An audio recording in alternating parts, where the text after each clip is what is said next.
Sorry for the interruption. Let's get back to my hand trick for finding the trig values for commonly used angles of 30, 45, and 60 degrees. So, as I was saying, I'm going to take a look at my left hand as I try and figure out these things. And my left hand, again, you're going to look at it like this.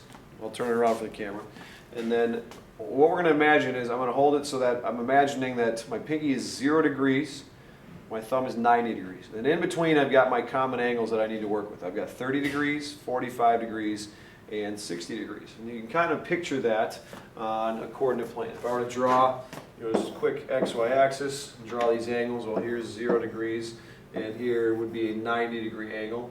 In the middle would be 45 degrees, 30 be a little bit less, 60 be like so. So you can kind of, again, imagine there's 0, 30, 45, 60, and 90 degrees, all of them. Now, if I want to find the sine of those, the trick is to simply count from 0 to 4. So I want the sine of any of these angles. Again, I'm going to count from 0 to 4. 0, 1, 2, 3, 4. Now what I do is I'm going to take the square root of that number and divide it by 2 every time. So if I want to find the sine of 0 degrees, I'm looking at my hand and I'm counting, okay, 0, I take the square root of 0 divided by 2. Well, that's something I can do in my head pretty easily. Square root of 0 is 0, 0 divided by 2, well, that's 0.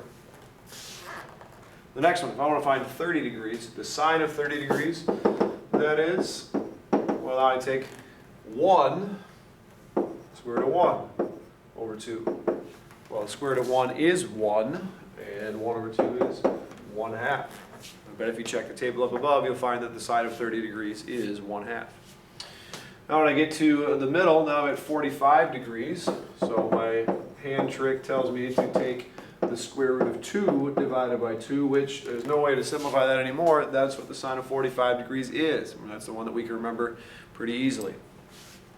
Continuing on, I'm now up to my pointer finger, so now I'm up to 0, 1, 2, 3. So that must mean that the sine of 60 degrees is equal to the square root of 3 over 2. No simplifying necessary, that's what the value is. And finally, when I get all the way up to the top, I'm at 90 degrees. I have counted 0, 1, 2, 3, 4. So the sine of 90 degrees, and again, we don't know necessarily anything about this sine of 0 and sine of 90 yet. The opposite over hypotenuse stuff doesn't quite make sense here. We'll get to that in a future lesson. But yeah, just to prep you, the sine of 90 degrees would be 0, 1, 2, 3, 4. The square root of 4 over 2. Well, the square root of 4 is 2, and 2 over 2 equals 1. So the sine of 90 degrees is 1. So there's the hand trick for the values of sine. Now, the same trick works in similar fashion for cosine. Here's what I'm going to drag this hand down. The difference is when I find the values of cosine, I go the other direction. Meaning I start at the top and go 0, 1, 2, 3, 4. 0, 1, 2, 3, 4. I'll label them differently. We're going to go 0, 1, 2, 3, and 4. So if I want to find the cosine of 0 degrees, that'd be starting out here at 4. Well, cosine of 0 degrees, we've got, again, the square root of that number divided by 2. Square root of 4 is 2. 2 divided by 2 is 1. So the cosine of 0 is 1 now.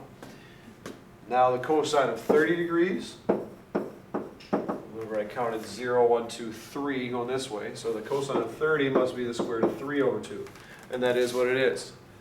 The cosine of 45, well, that's an easy one because the cosine of 45 is the same as the sine of 45. It's a square root of 2 over 2, and that's what my 0, 1, 2 count tells me as well. I'm at 60 degrees. 0, 1, so the cosine of 60 is going to equal the square root of 1 over 2. Well, the square root of 1 is 1, so that must be 1/2. And finally, when I get up to 90, the cosine of 90 degrees, well, that's the square root of 0 over 2, which again, we remember is just 0. So there's the hand trick for sine and cosine of commonly used angles. Now, if you want to know, well, how do I find the tangent then? Well, in order to find tangent, you take sine divided by cosine. and we'll look at that more in future lessons. But there you go.